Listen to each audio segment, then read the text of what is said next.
South India shopping mall kilo sale అభిమానుల కోరికపై శ్రావణంలో కూడా ఆషాఢం ధరలకి 5 $5.2 billion కట్టాం మనం. దాంట్లో బ్యాటరీస్ 45,000 కోట్లు దాకా అయింది. బ్యాటరీస్ ఫైర్ చేసే బ్యాటరీస్ ఉండొచ్చు ఏదైనా. ఇప్పుడు మీరు ఇజ్రాయలీ ఐరన్ డోమ్ చూడండి. ఐరన్ డోమ్ నుంచి ఫైర్ చేసిన ఒక మిసైల్కి cost is $1 million. Incoming missile అది $20,000 కూడా ఉండదు, కానీ డిస్ట్రాయ్ చేయడానికి ఇంకా ఎక్కువ కాస్ట్ పెట్టాల్సి వస్తుంది. సో మనం దానికన్నా ఆకాష్ తీర్ వాడాం, ఇట్స్ లెసర్ కాస్ట్. ఇప్పుడు కొత్త టెక్నాలజీలో ఈవెన్ ఇజ్రాయెల్ టెస్ట్ చేస్తున్నారు, మనం కూడా టెస్ట్ చేస్తున్నాం. లేజర్ వాడుకుంటున్నాం, అంటే మీకు ఫిజికల్గా ఏం ఫైర్ చేయట్లేదు, లేజర్తో డిస్ట్రాయ్ చేస్తున్నారు దాన్ని, ఇన్కమింగ్ మిసైల్. సో కాల్పు విరమణ అనేది ఇట్స్ అ ప్రాసెస్. మోదీ గారు చెప్పిన దాని ప్రకారం ఇక్కడైనా ఇప్పటి నుంచి మన మీద దాడి చేస్తే, పాకిస్తాన్ నుంచి వచ్చిన తీవ్రవాదులు మన దగ్గర వచ్చి కాశ్మీర్ కానివ్వండి మిగతా ఎక్కడైనా వచ్చి దాడి చేస్తే we will start again. So ఒక భయం, దీనికన్నా ముందు ఈ భయం లేకుండే పాకిస్తాన్కి. ఇప్పుడు వాళ్ళు చేస్తారా? చేయరు, ఎందుకంటే వాళ్ళు తెలుసు మన కాల్పు విరమణ చేసింది ఈ కండిషన్ మీద. ఇది వైలేట్ చేస్తే మళ్ళీ మేము స్టార్ట్ చేసేస్తాం, మళ్ళీ మమ్మల్ని తప్పు పట్టకండి. This is what it is. So మెచ్యూర్గా ఎందుకంటే ఈ జనరేషన్ అసలు యుద్ధం అని చూడలేదు. 71లో ఐ వాజ్ ఇన్ స్కూల్, మనం కూడా చూడలేదు హైదరాబాద్లో యుద్ధం అనేది. జరిగింది బంగ్లాదేశ్లో, మళ్ళీ హర్యానా, పంజాబ్, రాజస్థాన్, గుజరాత్, కాశ్మీర్. ఎప్పుడు చూడండి యుద్ధాల్లో వీరే ఎఫెక్ట్ అవుతారు మ్యాక్సిమం, అక్కడే చాలామంది చనిపోతారు. మనం ఇక్కడ కూర్చొని లెక్చర్లు ఇస్తాము, కీబోర్డ్లో సోషల్ మీడియా పోస్ట్ చేస్తాం, మోదీ గారు కొట్టండి బాంబు వేయండి అని. కానీ రేపు ఒక 200 మంది చనిపోయి మన సోల్జర్స్ వాళ్ళ బాడీ రిటర్న్ వచ్చినప్పుడు అప్పుడు మీ మూడు మారిపోతుంది. ఇప్పుడు 5 ఫ్యూనరల్ చూసే మన వాళ్ళు చాలామంది అప్సెట్ అయిపోయారు. ఒక యుద్ధం అంటే 2 సైడ్లో ఉంటుంది, మహాభారతం చూసాం మనం, ఈ 2 వైపులో చనిపోతారు మనుషులు. సో ఒక మెచ్యూర్ పొలిటికల్ లీడర్షిప్ ఎప్పుడు ఆపాలే వారిని కూడా తెలుసుకోవాలి. And Russia Ukraine war is a classic example. మళ్ళీ చెప్తాను, ఇంకా ఇజ్రాయెల్ గాజా అది యుద్ధం అని చెప్పలేము, దట్ ఇస్ అగైన్ మనం యాక్ట్ చేస్తున్నట్టు. ఒక టెర్రరిస్ట్ గ్రూప్ మీద వాళ్ళు కొడుతున్నారు. రష్యా యుక్రెయిన్ వార్లో 2 సైన్యాలు కొట్టుకుంటుంది. ట్రూ. మనది సెకండ్ స్టేజ్లో పాకిస్తాన్ ఆర్మీ వచ్చారు, ఫస్ట్ స్టేజ్లో పాకిస్తాన్ ఆర్మీ లేకుండే, మనం డైరెక్ట్ టెర్రరిస్ట్ క్యాంప్ని కొట్టాం. సో పొలిటికల్ మెచ్యూర్ లీడర్షిప్లో చాలా బాగా చేశారు మోదీ గారు, ఎక్కడ ఆపాలని ఆయనకు తెలుసు. సో ఇప్పుడు పాజ్ బటన్ ప్రెస్ చేశారు. కానీ మీకు గుర్తుంటుంది, దీనికన్నా ముందు మన ఫస్ట్ వార్ ఈ టెన్షన్ స్టార్ట్ అయినప్పుడు పెహల్గాంలో మన ఇండస్ వాటర్ ట్రీటీ ఆపేశాం. దానికి కూడా ఒక పాజ్ బటన్ ప్రెస్ చేశాం. నేను చెప్పేది ఈ ఆర్మీ యాక్షన్ దీనికి అన్నికంటే బ్రిలియంట్ మూవ్ వస్తాయి అది. ఎందుకంటే దాంతో పాకిస్తాన్ మొత్తం సత్యనాశ అయిపోతుంది, కంప్లీట్గా ఫినిష్ అయిపోతుంది. వాళ్ళకు ఒక పంట ఆల్రెడీ పోయింది, ఇంకో పంట ఎప్పుడు పోతుందో తెలియదు. ఎందుకంటే పాకిస్తాన్లో అన్నిటికంటే ఫర్టైల్గా ఏరియా పంజాబ్, పంజాబ్. మీకు సింధ్లో కొంచెం ఉంది, కానీ బలూచిస్తాన్ వైపు అసలు మొత్తం డెజర్ట్ లాగా ఉంటుంది. ఇటువైపు ఖైబర్ పఖ్తూన్ఖ్వా అక్కడ కూడా ఎక్కువ ఏం లేదు. సో ఉన్నదంతా ఇక్కడే పంజాబ్లో. పంజాబ్ చాలా ఫర్టైల్, మన దగ్గర లాగానే, మన పంజాబ్ లాగా. అక్కడ వాళ్ళకి నీళ్ళు రాకపోతే వాళ్ళు కంప్లీట్, వాళ్ళు అసలు ఇప్పుడే ఏం లేదు తినడానికి, ఆట లేదు, ఏం లేదు, వాళ్ళు కొట్టుకుంటున్నారు అక్కడ. అసలు వాళ్ళు కంప్లీట్గా డిస్ట్రాయ్ అయిపోతారు. దానికోసం మీకు గుర్తుంటుంది, గుర్తు చేయండి, ఈ స్టార్ట్ చేసినప్పుడు ఏమన్నారు, నీళ్ళు ఆపేస్తే అది యుద్ధం అన్నారు. అక్కడ అంతా వాళ్ళకి తెలుసు అది ఇంపాక్ట్ అంటే. ఇప్పుడు అడుగుతున్నారు, రిక్వెస్ట్ చేస్తున్నారు ఇండియన్ గవర్నమెంట్, మనం నెగోషియేట్ చేద్దాం. ఎందుకంటే 1960లో సైన్ చేసిన అగ్రిమెంట్ ఇది. అప్పుడు మనం 80% నీళ్ళు వాళ్ళకి ఇస్తున్నాం అని చెప్పి అగ్రిమెంట్ సైన్ చేసుకుని చాలా పెద్ద తప్పు అది. Now that mistake has been corrected. మన పాపులేషన్ మారిపోయింది, మాకు కూడా దానికి రైట్స్ ఉన్నాయి. ఎందుకు లేదు? నేను if you see the river, నేను లే లదాఖ్ వెళ్ళినప్పుడు చూశాను, చాలా బాగుంటుంది, బ్యూటిఫుల్ ఉంటుంది, డెజర్ట్. అక్కడ టిబెట్ నుంచి వస్తుంది అది వచ్చి ఇండస్ రివర్ మెయిన్ సిస్టమ్ అక్కడ. అది కాకుండా మనకు 3 వెస్టర్న్ ఫ్లోయింగ్ రివర్స్ ఉంది including Indus, 3 eastern flowing rivers ఉంది త్రూ పంజాబ్. సో ఇండస్, బియస్, సట్లజ్, యమునా అన్నీ, that is a continuous link అన్నమాట. మనం నీళ్ళు ఇప్పుడు ట్యాప్ లాగా ఆఫ్ చేయలేము దాన్ని, ఇండస్ని. It's a big system. కానీ ఈ యుద్ధంలో ఐ థింక్ లిమిటెడ్ ఆబ్జెక్టివ్స్ ఏమేమి ఉన్నా మన అన్ని సెకండ్ మనం వ్యాలిడేట్ చేసుకున్నాం మన ఎక్విప్మెంట్ ఎట్లా పనిచేస్తుంది అని. ఈ యుద్ధంలో మీరు ఎక్కడైనా సోల్జర్స్ తుపాకీలు తీసుకొని అక్కడ పరిగెత్తడం చూసారా అటువైపు, లేకుంటే ట్యాంకులతో చూసారా? టిపికల్ వార్ లేదు, అన్నీ చూస్తాం మనం. కానీ యుద్ధం మారిపోయింది, స్ట్రాటజీస్ మారింది, అండ్ మోర్ ఎక్విప్మెంట్. ఈ యుద్ధం ఎట్లా నడుస్తుంది అనేది కాన్సెప్ట్ మారిపోయింది. అది యుక్రెయిన్ రష్యా వార్లో తెలిసిపోయింది. ఈవెన్ ఇజ్రాయలీ గాజాలో కూడా హూతీస్ మిసైల్ ఫైర్ చేస్తున్నారు, ఇరాన్ మిసైల్స్ ఫైర్ చేస్తున్నారు, లెబనన్ వాళ్ళు ఫైర్ చేస్తున్నారు, ఇక్కడ హమాస్ వాళ్ళు ఫైర్ చేస్తున్నారు మిసైల్స్. ఇజ్రాయెల్ ఏమో దాన్ని ఆడుకుంటుంది. వాళ్ళు ఐరన్ డోమ్ కానివ్వండి, డేవిడ్ స్లింగ్ అండ్ పేట్రియట్, వాళ్ళ దగ్గర 3 డిఫెన్స్ సిస్టమ్స్ ఉన్నాయి, ఎయిర్ సిస్టమ్స్. ఒకటి 60 కిలోమీటర్ దాకా, ఒకటి 200 కిలోమీటర్ల దాకా, ఇంకోటి ఇంటర్కాంటినెంటల్ బ్యాలిస్టిక్ మిసైల్ డీల్ చేయడానికి పేట్రియట్. మన దగ్గర కూడా అదే, మన దగ్గర కూడా 3 డిఫరెంట్ టైప్స్ ఆఫ్ 4 ఉన్నాయి మన దగ్గర. ఆకాష్ నుంచి మన నార్మల్ యాంటీ ఎయిర్క్రాఫ్ట్ గన్ నుంచి అక్కడి నుంచి మొదలవుతుంది అనమాట. Last one is SU-400. So మన దగ్గర అన్ని ఎక్విప్మెంట్ వ్యాలిడేట్ అయిపోయింది. బ్యాటిల్ ఫీల్డ్ కండిషన్లో ఎట్లా పనిచేస్తుంది, మీరు ల్యాబ్లో తయారు చేసుకున్న బాగానే ఉంది, ఫీల్డ్ ట్రయల్ చేస్తుంది బాగానే ఉంది, కానీ బ్యాటిల్ కండిషన్లో పనిచేస్తుందా లేదో చెప్పలేము. పాకిస్తాన్ ఆ రోజు మీకు గుర్తుంటుంది, ఒకటేసారి వాళ్ళు మన మీద 15 మిసైల్స్ ఫైర్ చేశారు. S-400 చెప్పచ్చు. S-400కి ఒకటేసారి they can up to 300 missiles tackle చేయొచ్చు, ఏ సోర్స్ నుంచి ఎక్కడి నుంచి వస్తాయి కూడా. సో ఇది పెద్ద సబ్జెక్ట్ యాక్చువల్లీ. కానీ దీన్ని మనం రష్యా దగ్గర తీసుకున్నప్పుడు మనకు కూడా డౌట్ ఉంది, మీకు గుర్తుంటుంది, అప్పుడు US మన మీద శాంక్షన్స్ థ్రెటన్ చేశారు, మీరు ఇది కొంటే అంతే సంగతి, మిమ్మల్ని మీద శాంక్షన్. మోదీ గవర్నమెంట్ చెప్పారు ఓకే. అది ఐ థింక్ గోవా కాన్ఫరెన్స్లో, గోవాలో మన బ్రిక్స్ సమ్మిట్ జరిగినప్పుడు అగ్రిమెంట్ సైన్ చేశారు రష్యాతో. ఇప్పుడు US అన్నారు మీరు తీసుకుంటే రష్యా శాంక్షన్, కానీ మనం వి వెంట హెడ్ పొలిటికల్ లీడర్షిప్, మోదీ గారి లీడర్షిప్ ఒక డిసిషన్ తీసుకున్నారు, సరే శాంక్షన్స్ చూసుకుందాం. కానీ వాళ్ళు ఏం చేయలేదు, ఎందుకంటే వాళ్ళ ఎక్విప్మెంట్ అమ్మాలని చూసారు మన దగ్గర, మనం తీసుకోలేదు. అది ఇది తీసుకోకపోతే అది తీసుకుంటాము అని. ఎందుకంటే US దగ్గర తీసుకున్న ప్రాబ్లం ఏమవుతుందంటే, రేపు మన దగ్గర ఏదైనా గొడవ అయితే, రేపు మనం పాకిస్తాన్ మీద దాడి చేసినా కానీ చైనాతోనే గొడవ పెట్టుకుంటే US చేస్తారు, వీళ్ళు దాని స్పేర్ పార్ట్ ఆపేస్తారు. మన పోఖ్రాన్లో చూసాం మన అప్పుడు US దగ్గర నుంచి చాలా లిమిటెడ్ ఎక్విప్మెంట్ తీసుకున్నాం, కానీ మొత్తం అన్నీ ఆపేశారు వాళ్ళు. So we should be careful. యుద్ధం అనేది ఏదో వచ్చి కొట్టుకుందాం, ఇటు బాంబులు వేద్దాం, మోదీ గారు పాకిస్తాన్ని మొత్తం ధ్వంసం చేసేయండి, అది నడవదు. ఈవెన్ POK ఇష్యూ కూడా దానికన్నా పెద్ద ఇష్యూ. కాకపోతే ఇప్పుడు ఇంత అయిన తర్వాత సడన్గా విక్రమ్ మిస్త్రీ గారి మీద పడ్డారు. ఆయన అబ్యూజివ్ కామెంట్స్ అనేవి ఉన్నాయి, ట్రోల్స్ అనేవి ఉన్నాయి. ఏం జరుగుతుంది అనేది క్లారిటీ మిస్ అవుతోందా, లేకుంటే they are in a mood, at any cost మనం వెళ్ళిపోవాలి, కొట్టేయాలి, స్వాధీనం చేసుకోవాలి, ఈ ఒక ఎమోషన్ని క్రియేట్ చేసింది ఆ అట్మాస్ఫియర్ ఎందువల్ల అంటారు? ఇప్పుడు ఏమైపోతుందంటే ఇది ఒకటే ఇష్యూ కాదు, క్రికెట్ మ్యాచ్ నడుస్తున్నప్పుడు ఇదే ఇష్యూ ఉంటుంది. ఒక క్రికెట్ మ్యాచ్ ఓడిపోతే సంగతి అంతే, వీళ్ళందరూ కలిసి ధోని మీదనో కెప్టెన్ ఎవరున్నా విరాట్ కోహ్లీయా లేకుంటే రోహిత్ శర్మ ఇవే పడతారు వీళ్ళందరూ కలిసి.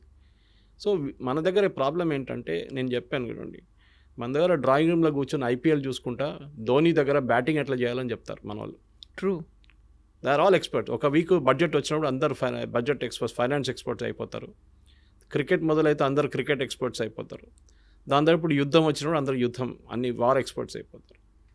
మీరు కూర్చొని మోదీ గారికి అడ్వైస్ ఇవ్వక్కర్లేదు. మీరు చూసుంటారు, పెహల్గాం జరిగిన తర్వాత 5 రోజుల తర్వాత చాలామంది నా దగ్గర స్టూడియోస్లో అడిగారు ప్రశ్న, మోదీ గారు ఏంటి ఏం చేయట్లేదు, ఎందుకంత సైలెంట్గా ఉన్నారు, హిందీలో అడిగారు నా దగ్గర, మోదీ బాంబ్ క్యో नहीं डाल रहा है. నేను చిన్నపిల్లల ఆట కాదు ఇది. ఫస్ట్ ఆఫ్ ఆల్ ప్లానింగ్ ఉండాలి, ఇంటెలిజెన్స్ ఉంటుంది.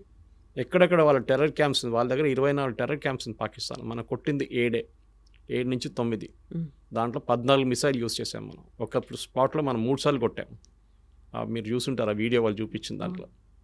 సో ఆ పరిస్థితికి రావాలంటే 14, మీరు గుర్తుంటుంది మన ఉరి జరిగిన తర్వాత సర్జికల్ స్ట్రైక్స్ 9వ రోజు జరిగింది, పుల్వామా జరిగిన తర్వాత బాలాకోట్ స్ట్రైక్ 13వ రోజు చేసాం, ఈసారి 14వ రోజు చేసాం. టైం అన్నిటికీ ప్లానింగ్ ఉంది, ఎందుకంటే వాళ్ళు రెడీగా కూర్చున్నారు అక్కడ. పహల్గాం కాగానే ఇండియా అటాక్ చేస్తారని వాళ్ళకి తెలిసిపోయింది, టెర్రరిస్ట్ కానివ్వండి పాకిస్తాన్ ఆర్మీ. కానీ ఒక వారం తుపాకీ కూర్చొని పట్టిన మనిషి ఒక వారం తర్వాత అంటాడు ఏంటి ఎవరు రావట్లేదు, ఇది బోర్ కొడుతుంది కదా, మనం ఎంత కూర్చోవాలి చెప్పేసి పక్కన రిలాక్స్ అయిపోతారు. ఆ టైంలో కొట్టాలి. That is very important. Sun Tzu అని చెప్పి చైనీస్ ఫిలాసఫర్ ఉన్నారు, చాలా ఫేమస్, మీరు చదువుంటారు, ఆర్ట్ ఆఫ్ వార్ అనే ఒక బుక్ రాశారు. దాంట్లో he always says you should catch the enemy unprepared. చాలా ఇంపార్టెంట్. ప్రిపేర్డ్ ఉన్నప్పుడు మనం మిసైల్ ఫైర్ చేస్తే వాళ్ళు ఫైర్ చేస్తారు, మనకేం అడ్వాంటేజ్, మళ్ళీ మన మీద ధ్వంసం ఎక్కువైపోతుంది. సో వాళ్ళు ఈ షుడ్ మొత్తం ప్లానింగ్ చేసుకున్న తర్వాత డీటెయిల్ ఇంటెలిజెన్స్ వచ్చిన తర్వాత మనకు కరెక్ట్గా హిట్ చేసాం. వాళ్ళు కూడా అడ్మిట్ చేస్తున్నారు ఇంతమంది చనిపోయారని చెప్పి. ఒక ప్లేస్లో అయితే ఏదో మస్జిద్ లోపల మహిళలు పిల్లలు అందరు చనిపోయారన్నారు. రాత్రి 1 గంటకు ఈ మహిళలు పిల్లలు మస్జిద్ లోపల ఏం చేస్తున్నారండి, ఎందుకున్నారు అక్కడ? అక్కడే మీకు క్వశ్చన్ వచ్చేది. ఇట్ వాజ్ నాట్ ఎ మస్జిద్ పేరు పెట్టుకున్నారు అంతే. అది ప్లేస్ చూడండి, అది ఇప్పుడు మీరు గూగుల్కి వెళ్ళి ఆ మస్జిద్ పేరు కొడితే పర్మనెంట్లీ క్లోజ్డ్ అని వస్తుంది. సో మొన్న కూడా పాకిస్తాన్ ప్రైమ్ మినిస్టర్ వెళ్ళి మేము మళ్ళీ మస్జిద్ని కట్టేస్తాం మళ్ళీ మొత్తం, అంటే వచ్చిన ఫండ్స్ IMF దగ్గర నుంచి ఫండ్ దీనికి వాడుకుంటారు వాళ్ళిగా. మనకు ప్రాబ్లం లేదు, వాళ్ళు ఏమని చేసుకోవచ్చు. ప్రాబ్లమ్ ఈజ్ పాకిస్తాన్ ఆర్మీకి సర్వైవ్ చేయడానికి టెర్రరిజం కావాలి వాళ్ళకి. ఇప్పుడు కాదు, 35 సంవత్సరాలు చేస్తున్న పని వాళ్ళది. ఆఫ్ఘనిస్తాన్లో టెర్రరిస్ట్ని తయారు చేయడం, ఫస్ట్ ఐసిస్, దాని తర్వాత Al-Qaeda, first Taliban, Al-Qaeda, ISIS, దాని తర్వాత మొత్తం ధ్వంసం అయిన తర్వాత ఇప్పుడు తాలిబాన్ టేక్ ఓవర్ చేసుకున్నారు ఆఫ్ఘనిస్తాన్. సోవియట్స్ పారిపోయారు, మరి తర్వాత యుఎస్ పారిపోయారు, నేటో పారిపోయారు. ఇప్పుడు ఎక్కడ పంపించాలి టెర్రరిస్ట్ అంతని? ఎక్కడో వాడుకోవాలి కదా. నేను ఎప్పుడు దీన్ని భస్మాసుర్ ఎఫెక్ట్ అని చెప్తాను. దీన్ని భస్మాసుర్కి వరం ఇచ్చిన తర్వాత టెస్ట్ చేయడానికి శివ భగవాన్ తల మీద పెడదాం అనుకున్నారు. పాకిస్తాన్ సంగతి అంతే. ఇప్పుడు పాకిస్తాన్ తల మీద తేరికా తాలిబాన్ వచ్చి కొడుతున్నారు, అటువైపు నుంచి బలూచిస్తాన్ వాళ్ళు కొడుతున్నారు, ఇటువైపు టెర్రరిస్ట్ కూర్చున్నారు. వాళ్ళు అంటున్నారు మన ఇండియాకి పోకపోతే మేమేం చేయాలంటున్నారు. ఏం పని ఉంది మాకు ఇక్కడ అని. సో దే ఆర్ సర్వైవింగ్ దానికోసం. చూడండి, పాకిస్తాన్ ఆర్మీ, పాకిస్తాన్ పొలిటీషియన్స్ అందరూ వచ్చేది పంజాబ్ నుంచి, పాకిస్తాన్ పంజాబ్ నుంచి 90%. ఒక ఎక్సెప్షన్ ఇమ్రాన్ ఖాన్ అట్లాంటి వాళ్ళు ఉండొచ్చు, కానీ మిగతా అందరూ అక్కడి నుంచి వస్తారు. వీళ్ళకి మాఫియా, వాళ్ళు అక్కడే ఎన్షూర్ చేసుకుంటారు. ఈ ఏరియా నుంచి వచ్చిన వాళ్ళే. మీరు ఎప్పుడైనా ఖైబర్ పఖ్తూన్వా లేకుంటే బలూచిస్తాన్ నుంచి ఒక ప్రధానమంత్రి, ఒక ఆర్మీ చీఫ్ పేరు విన్నారా? ఎప్పుడు లేదు. వీళ్ళు అక్కడి నుంచి ఉంటారు. సో వీళ్ళని మనం ఈసారి కొట్టినప్పుడు భావాల్పూర్ కొట్టాం మనం, which was a very emotional hit for them. ఎందుకంటే వాళ్ళు ఎప్పుడు అనుకోలేదు మనం కొడతామని. పాకిస్తాన్ వైపు, అది కూడా పాకిస్తాన్ పంజాబ్లో అటాక్ చేయడం అని చాలా, వాళ్ళు ఎప్పుడు వాళ్ళ డ్రీమ్స్లో కూడా, కళ్ళు కూడా రాదు వాళ్ళకి. కొట్టాం మనం. అదొక సైకలాజికల్ బ్లో ఉండేవారు. దాని తర్వాత మీకు తెలుసు, రెస్ట్ ఆల్ ఈజ్ హిస్టరీ అని చెప్పేటట్లు మనం చాలా కొట్టాం. దాని తర్వాత వాళ్ళు వచ్చి మన దగ్గర మా విరామణ చేసుకుందాం, మనకు ఇప్పుడు ఒక ఒప్పందం లాగా చేసుకుని, ఒప్పందం ఎక్కడ సైన్ చేయలేదు. We're not signed any agreement. కానీ ఇప్పటికీ ఒక స్టేల్ మేట్. ఇప్పుడేం లేదు, ఒక టైమ్అవుట్ అంటారు ఫుట్బాల్లో, టైమ్అవుట్ తీసుకున్నాం. అది 5 నిమిషాలు ఉండొచ్చు, 5 రోజులు ఉండొచ్చు, 5 నెలలు ఉండొచ్చు, 5 సంవత్సరాలు ఉండొచ్చు. ఏ రోజు మన మీద నెక్స్ట్ దాడి జరిగిందో ఆ రోజు మనం వి విల్ హిట్ బ్యాక్. ఇప్పుడు పహల్గామ్ జరిగి ఆల్మోస్ట్ 1 నెల కాబోతుంది. మీరు చూడండి, ఒక్క అటాక్ కూడా మనమే జరగలేదు. జరిగితే Modiji will give next authorisation, కొట్టండి ఈసారి అని చెప్పేసి.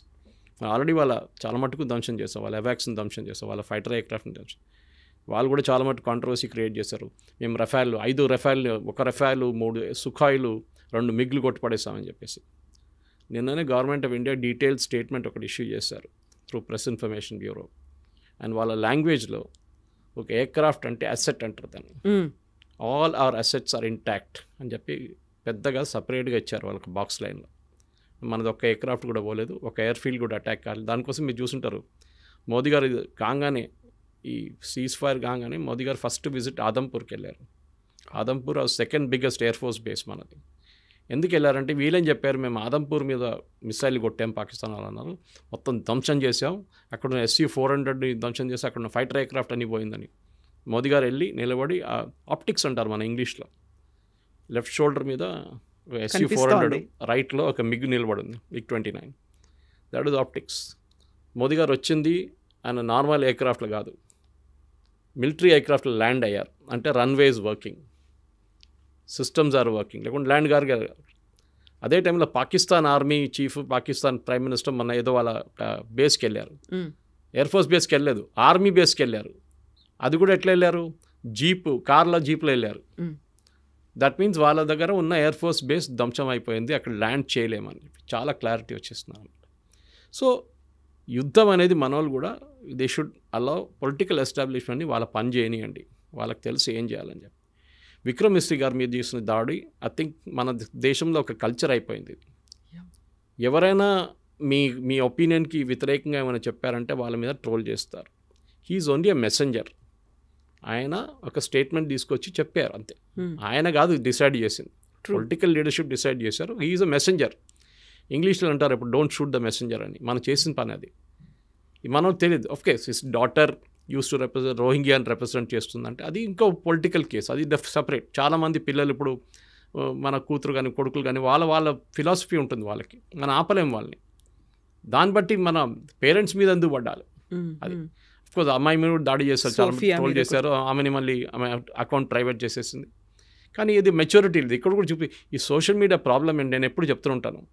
మీరు వాట్సాప్లో ఒక మెసేజ్కి 10 రూపాయలు అనే కండిషన్ పెట్టండి, రేపటి నుంచి మొత్తం వాట్సాప్ మెసేజ్లు బంద్ అయిపోతాయి అన్నీ. అందరూ ఇప్పుడు ఫ్రీ ఉందని చెప్పి జియో వచ్చి ఇంత ఫ్రీ డేటా ఇచ్చిన తర్వాత ఏం చేయాలని తెలియదు. 5 నిమిషాలు దొరికితే ఏదో వీడియో చూస్తుంటారు మన వాళ్ళు. మీరు ఎక్కడికైనా వెళ్ళండి, మెట్రో చూడండి, వర్క్ సైట్కి వెళ్ళండి, ఇది ప్రాబ్లం అనమాట. ఏదో వీడియోలు పొద్దున్న సాయంత్రం దాకా ఫార్వర్డ్ చేస్తూనే ఉంటారు. ఒక్కటే వీడియో మీ 100 చోట్ల నుంచి వస్తుంది మీకు. ఎందుకంటే ఆ వాడడానికి మీకు తెలియట్లేదు, మెచ్యూరిటీ లేదు దాంట్లో. ఇప్పుడు నాకు కూడా వస్తుందండి, మీకు చెప్పినట్టు పొద్దున్న నుంచి సాయంత్రం దాకా ఒక 20 మీడియా గ్రూప్స్ ఉంది, దాన్ని అందరూ వీడియోలు పడేస్తున్నట్టు పొద్దున్న నుంచి. వస్తే డిలీట్ చేసుకుంటూ వెళ్ళిపోతాను నేను. కానీ కొన్ని సైట్స్, కొన్ని గ్రూప్స్ ఉన్నాయి వేరే సీరియస్ డిస్కషన్ నడుస్తుందని, అది నేను రిటైన్ చేసుకుంటాను, టైం దొరికినప్పుడు చూసుకుంటాను అదనమాట. ఇది మనం మెచ్యూరిటీ ఉన్నప్పుడు చేయాల్సింది. ఏదో వీడియో వచ్చిందని చెప్పి ఫార్వర్డ్ చేయడం కాదు, ఏదో వీడియో వచ్చిందని చెప్పి రియాక్ట్ చేయడం కాదు, మిస్రీ గారు వచ్చి ఒక స్టేట్మెంట్ ఇచ్చినప్పుడు ఆయన మీద దాడి చేయడం కాదు. ఈ సేమ్ విత్ మోదీజీ గారు. ఎందుకు సీజ్ ఫైర్? మీకు ఏం తెలుసు యుద్ధం గురించి? బంగ్లాదేశ్ యుద్ధం గురించి తర్వాత మనం బ్యాంక్రప్ట్ అయిపోయాం యాజ్ అ నేషన్.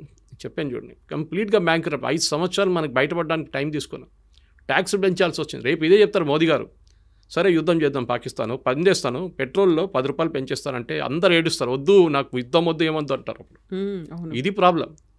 అది యుద్ధం ఫ్రీగా నడవదు కదా, దానికి డబ్బులు కావాలి. నేను చెప్పినట్టు మిసైల్ ఫైర్ చేయాలన్నా కానీ మిగతా ఏం చేయాలన్నా మనకు డబ్బులు కావాలి. సరే మనం అప్పుడు చేసాం కూడా, we had put a cess at that time. చైనాతో జరిగినప్పుడు సెస్ పెట్టాం మనం, డబ్బులు కావాలి కదా. ఇప్పుడు అందరూ అంటున్నారు మేము జిఎస్టీ కడుతున్నాం కదా, బాగా చేశారు మీరు, జిఎస్టీ బాగానే వాడుకుంటున్నారని చెప్పి. ఏది తెలియదు అసలు. ఎక్విప్మెంట్ ఎప్పుడు కొన్నాము, ఇప్పుడున్న మన దగ్గర అకాక్ గన్స్ అంటాం, మన యాంటీ ఎయిర్క్రాఫ్ట్ గన్స్ ఎప్పటి నుంచో వాడుకుంటున్నాం, ఆకాష్ తీర్ తయారు చేసాం, మన నాలెడ్జ్ వాడుకున్నాం మనం. ఈసారి ప్రతిసారి ఇంకొక కామెంట్ వస్తుంది, ఆరోపణ వస్తుంది, అన్నిటికంటే ఎక్కువగా డిఫెన్స్ కోసం ఎందుకు అంత ఖర్చు పెడుతున్నారు, రక్షణ బలగాల మీద అంత ఖర్చు పెట్టి బడ్జెట్ కేటాయించాల్సినటువంటి అవసరం ఏముంది అనే ఒక మాట ఉంటుంది చూడండి. ఈసారి ఇప్పుడు ఎవరైనా చెప్తారా నెక్స్ట్ బడ్జెట్లో పెంచమంటారు. చాలామంది నా ఫ్రెండ్స్ రాసుకున్నారు, కావాలంటే ఫండ్ ఎస్టాబ్లిష్ చేసే గవర్నమెంట్ మేము డొనేట్ చేస్తాం అని చెప్పి. చూడండి, మూడు మారిపోయింది ఇప్పుడు సడన్గా. ప్రాబ్లం ఎక్కడ వస్తుందంటే, ఫస్ట్ ఆఫ్ ఆల్ ఈ లిమిటెడ్ ఎంగేజ్మెంట్లో చాలా ఒక పెద్ద, అది చాలామంది ప్రేక్షకులు అది చూడలేదు. ఈవెన్ ఈ defence, so called defence expert కూడా మాట్లాడలేదు. మన దగ్గర ఈసారి ఈ ఆకాష్ తీర్ కానివ్వండి, యాంటీ ఎయిర్క్రాఫ్ట్ గన్స్ వాడింది అగ్నివీర్ అని చెప్పి యంగ్స్టర్స్ని తీసుకున్నారు లాస్ట్ 3-4 సంవత్సరాలు. వాలంటీర్స్ లాగా వాళ్ళు they're limited service, short service commission అంటాం మిలిటరీలో. ఈవెన్ ఆఫీసర్స్ కూడా షార్ట్ సర్వీస్ కమిషన్ చేసుకుంటారు చాలామంది. మేజర్ లెవెల్లో they will retire and civil లైఫ్లో వెళ్ళిపోతారు. అగ్నివీర్ తీసుకొచ్చి ఎంత పెద్ద గొడవ చేసాం మీకు గుర్తుంటుంది. రాహుల్ గాంధీ కానీ మిగతా వాళ్ళు కానీ ఇక్కడ తగలబెట్టారు, ఫైరింగ్ జరిగింది. ఈ యంగ్స్టర్ ఇప్పుడు వస్తున్న యంగ్స్టర్స్కి వాళ్ళ దగ్గర స్కిల్ ఉంది, టెక్నికల్ స్కిల్. మీరు చూడండి, ఐటీఐలో వెళ్ళి ఎక్కడో చదువుకుంటాడు, అందరు ఇంజనీర్లు కాదు కదా, కొంతమంది ఉండొచ్చు. ఈ చేసుకున్న వాళ్ళు దే ఆర్, ఎందుకంటే నాకు తెలిసిన ఒక బ్రిగేడియర్ ఎక్కడ ఉన్నప్పుడు సికింద్రాబాద్, ఆయన he was training Agniveer and he told me, ఆయన చెప్పారు నా దగ్గర, సురేష్ వీళ్ళంతా బ్రిలియంట్ తెలుసా, వీళ్ళకి ఒక ట్యాంక్ ఇచ్చి 2 నెలలు మీరు ట్యాంక్ మీద పనిచేయండి, దాన్ని తిప్పి మొత్తం అక్కడ ఇప్పి ఎక్కడ పెట్టండి అంటే, తర్వాత మొత్తం ట్యాంక్ నిప్పేసి రిటర్న్ ఫిట్ చేస్తారు నెల లోపల అంటున్నారు. మా దగ్గర 40 సంవత్సరాల నుంచి ఉన్న వాళ్ళకి చేయలేకపోతున్నారు. సో ఈ యంగ్స్టర్స్ ఉన్నాయి, ఇప్పుడు తీసుకునే యంగ్స్టర్స్ వాళ్ళు చాలా మట్టుకు టెక్నాలజీతో ఫ్రీక్వెంట్గా వాళ్ళు హ్యాండిల్ చేస్తూ ఉంటారు. వేరస్ ఈ ఓల్డర్ జనరేషన్కి ఆ కేపబిలిటీ లేదు. నెక్స్ట్ మన ఆర్మీ ఏజ్, యావరేజ్ ఏజ్ కూడా తగ్గింది. పెన్షన్స్ అండ్ శాలరీస్ అది కూడా తగ్గింది. పెద్ద ఆర్మీ ఇప్పుడు చూస్తున్న ఇట్లాంటి యుద్ధాల్లో మనకు పెద్ద ఆర్మీ ఏం అక్కర్లేదు. మనకు కావాల్సింది టెక్నాలజికలీ కాంపిటెంట్గా ఉన్న మనుషులు కావాలి, అబ్బాయిలు అమ్మాయిలు కానీ. ఇప్పుడు కూడా జరిగిన ఈ యుద్ధంలో నాకు తెలిసిన మట్టుకు కాన్ఫిడెన్షియల్ సోర్స్ నుంచి చాలా ఈ కంట్రోల్ రూమ్స్ హ్యాండిల్ చేసింది వాస్ విమెన్. ఎందుకంటే వాళ్ళు కూడా టెక్నికలీ కేపబుల్గా చాలామంది ఉన్నారు. సో అది మీరు either it will be ATCs or అక్కడ కూర్చొని డ్రోన్ హ్యాండిల్ చేస్తున్న వాళ్ళు ఉండొచ్చు, మిసైల్ ఫైర్ చేస్తూ ఉండొచ్చు. వీళ్ళందరూ రాడార్ని కాన్సిస్టెంట్గా చూస్తూనే ఉన్నారు. అది ఒక కేపబిలిటీ, అనలైజ్ చేయడం, ఏ మిసైల్ ఎక్కడ ఫైర్ చేయాలని చెప్పేసి, అది ఎక్కడి నుంచి వస్తుంది, ఎంత స్పీడ్లో వస్తుంది ఆ మిసైల్ అని చెప్పేసి, it coming at 2.5 times the speed of sound, లేదు నార్మల్ మిసైల్ పంపిస్తున్నారా, బ్లాండ్ డ్రోన్ పంపిస్తున్నారా, లోడెడ్ డ్రోన్ పంపిస్తున్నారా, దీస్ ఆల్ అనలైజ్ చేయాల్సి వస్తుంది అనమాట. సో మీకు టెక్నికలీ కాంపిటెంట్ యంగ్స్టర్స్ కావాలి ఆర్మీలో. సో నేను నెక్స్ట్ జనరేషన్ రిక్రూట్ చేస్తున్నాడు కావాలంటే కంపల్సరీగా మినిమం ఐటీఐని పెట్టండి. అట్లీస్ట్ ఐటీఐలో కొంతమంది వెళ్ళి చదువుకుంటారు. ఇప్పుడు ఐటీఐకి వెళ్ళినోడు ఏం పని లేనోడు అక్కడికి వెళ్తారని చెప్పి ఒక కాన్సెప్ట్ వచ్చేస్తుంది అనమాట. అది కాకుండా ఇప్పుడు ఇట్లా చూపిస్తే కొత్తగా ట్రైనింగ్, ఆర్మీ వాళ్ళు కూడా వాళ్ళ ఎక్విప్మెంట్ ఇచ్చి ట్రైనింగ్ చేపిస్తే ఐటీఐలో రెడీమేడ్గా వాళ్ళకి ప్రోడక్ట్స్ దొరుకుతారు, వాళ్ళకి ఒక టాలెంట్ వచ్చేస్తుంది, మ్యాన్ పవర్ వచ్చేస్తుంది వాళ్ళకి. ఇది జరగాలి. సో ఫ్యూచర్ ఆఫ్ వార్ఫేర్ అనేది ట్యాంకులు కాదు, ఉంటుంది ట్యాంక్ లేదని చెప్పట్లేదు, ఈవెన్ సోల్జర్స్, ఇన్ఫెంట్రీ కాదు, ఉండొచ్చు, అది కూడా ఉంటుంది, ఇన్ఫెంట్రీ యూస్ ఇన్ఫెంట్రీకి ఉంటుంది. కానీ మనం జాగ్రఫీ కోసం వెళ్ళట్లేదు. రష్యా యుక్రెయిన్ జాగ్రఫీ కోసం కొట్టుకుంటున్నారు. మాకు మేము 100 కిలోమీటర్లు గుంజుకుంటాం మీ దగ్గర నుంచి, వీళ్ళేమో మేము దగ్గర నుంచి 100 కిలోమీటర్లు గుంజుకుంటాం. మనకు ఆ ప్రాబ్లమే లేదు. మీరు పిఓకే గురించి రెఫరెన్స్ చెప్పారు ఒకసారి. పిఓకే తీసుకోవడం చాలా ఈజీ మాట్లాడడం. Again drawing room situation. PoK గుంజుకుందాం మనం. ఈవెన్ అప్పుడప్పుడు అమిత్ షా గారు కూడా అన్నారు, ఫస్ట్ ఆఫ్ ఆల్ పిఓకే తీసుకుంటే అక్కడున్న టెర్రరిస్ట్ని మొత్తం మనం తీసుకోవాలి కదా. అవును కదా. అక్కడున్న ముస్లిం పాపులేషన్ మనతో వాడారు, వాళ్ళు పాకిస్తాన్ వాళ్ళు మన దగ్గరికి ఎందుకు వస్తారండి? ఆ కల్చర్ డిఫరెంట్గా ఉంది. కల్చర్ ఒకటే కాదు, ఇప్పుడు మీరు రేపు వెళ్ళి నేను బంగ్లాదేశ్ కాన్కర్ చేస్తాను అంటే బంగ్లాదేశ్ వాళ్ళు ఎందుకు వస్తారు భారతదేశంతో? రారు. వాళ్ళంటే మాది స్వతంత్రం, ఇది పిఓకే ఉండొచ్చు, పాకిస్తాన్ ఆక్యుపైడ్ కాశ్మీర్ ఉండొచ్చు, కానీ అక్కడ ఉన్న వాళ్ళు పాకిస్తానీ వాళ్ళు, ఇప్పుడు కాశ్మీర్ వాళ్ళు కాదు. అది జనరేషన్లు మారిపోయాయి. అక్కడ వాళ్ళు పాపులేషన్ రీసెటిల్ చేశారు. పంజాబ్ వైపు నుంచి, సింధు వైపు నుంచి చాలామందిని తీసుకొచ్చి రీసెటిల్ చేశారు పిఓకేకి. పాపులేషన్ మేట్రిక్స్ మారిపోయింది. రెండోది, మీరు ఇండియన్ పాపులేషన్ తీసుకుంటే ఇదే బీజేపీ వాళ్ళు ఏడుస్తారు రేపు, అరే అందరూ ముస్లిమ్స్ వచ్చేసారు, 10 లోక్సభ సీట్లు వాళ్ళకి పోయింది ఇప్పుడు అని చెప్పేసి. సో మీరు ప్రాక్టికల్గా అగైన్ చెప్పడం చాలా ఈజీ. పిఓజీకే తీసుకుందాం, మోదీ గారు వెళ్ళండి బాంబు పంపి 2 బాంబులు పడేయండి, అది కాదు, అంత ఈజీ కాదు. మన దగ్గర ఉన్న కాశ్మీర్ని ముందు మేనేజ్ చేసుకుందాం మనం, తర్వాత పిఓకే గురించి మాట్లాడదాం. It's an unsettled issue. అది ఇప్పుడు కాదు, హిస్టారిక్లీ 1948లో రాజా హరి సింగ్ అడిగినప్పుడు నెహ్రూ హెల్ప్ చేయలేదు టైంలో. ఆ రోజు టైంలో హెల్ప్ చేసి ఉంటే ఇండియన్ ఆర్మీని పంపిస్తే మనకి పిఓకే ప్రాబ్లమే లేకుండా పిఓకే కూడా మన దగ్గర ఉండిపోతుండే. అక్కడ ఉన్న 2 చోట్ల మనకు పనికి వస్తుంది. ఒకటి గిల్గిత్ బాల్టిస్తాన్, న్యాచురల్ రిసోర్సెస్ చాలా ఉన్నాయి అక్కడ, టంగ్స్టన్ కానివ్వండి, మీరు లిథియం కానివ్వండి, చాలా ఉంది అక్కడ. అది చైనాకి అమ్ముకున్నారు వీళ్ళు, పాకిస్తాన్. ఇప్పుడు చైనీస్ కంపెనీలు పనిచేస్తున్నాయి అక్కడ, దానికి ఒక్కటే ఇంట్రెస్ట్ ఉంది మనకి, అది వచ్చేస్తే మనం తీసుకుంటాం కావాలంటే. కానీ అంత ఈజీ కాదు, అక్కడ కూడా పొలిటికల్ మెచ్యూరిటీ ఉండాలి. సరే, ఒక ప్రాబ్లం ఉంది, పిఓజేకే మన దగ్గర లేదు. ఒఫీషియల్లీ మనం 22 సీట్లు కూడా ఇచ్చేస్తాం జమ్మూ కాశ్మీర్ అసెంబ్లీలో, ఎవరు లేరు క్యాండిడేట్, కానీ 23 సీట్లు 22 సీట్లు ఇచ్చేసేవాళ్ళు. Let us wait. ఏదో ఒక రోజు అక్కడున్న ప్రజలు ఇప్పుడు బలూచిస్తాన్లో చేసినట్లు గొడవ చేసి వచ్చి మాకు భారతదేశంలో విలీనం అయిపోతాం, అటువైపు బారాముల్లా దాకా మీరు ట్రైన్ తీసుకొచ్చారు, వందే భారత్ తీసుకొచ్చారు, చెనాబ్ బ్రిడ్జ్ కట్టారు, ఇంత బాగుంది అక్కడ అన్ని డెవలప్మెంట్, మా దగ్గర ఇక్కడ ఏం లేవు, మేము మీ దగ్గరకు వచ్చేస్తామంటే అది డిఫరెంట్ మ్యాటర్. దెన్ అక్కడున్న సిటిజన్స్ రెబెల్ చేస్తారు. అప్పుడు ఏం చేస్తారు?